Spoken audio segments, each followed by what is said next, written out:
सदस्यता अभियान को लेकर बीजेपी लगातार अपने कार्यकर्ताओं में ऊर्जा भरने का काम कर रही है, जिससे वो इस अभियान में तेजी ला सके।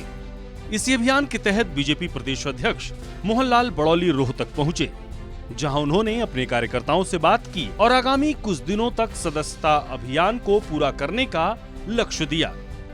पार्टी का जो संगठन का पर्व है और सदस्यता अभियान पूरे हरियाणा में चला है।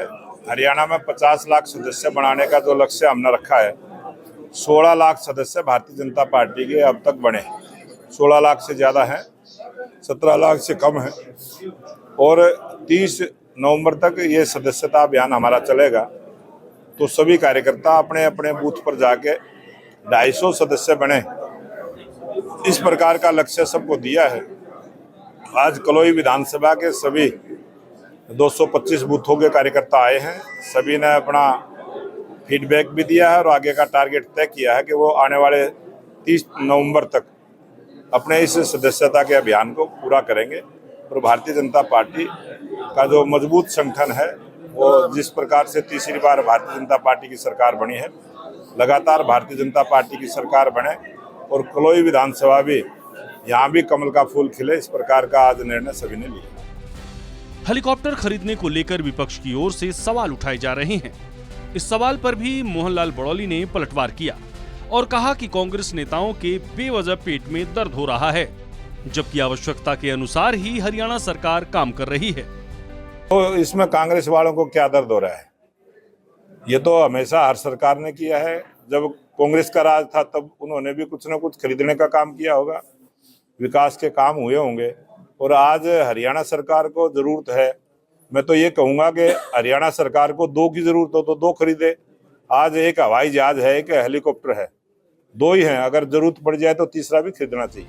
इस दौरान मोहनलाल बड़ौली ने भूपेंद्र हुड्डा पर भी निशाना साधा और गरीबों का हक छीनकर अमीरों में बांटने का आरोप लगाया।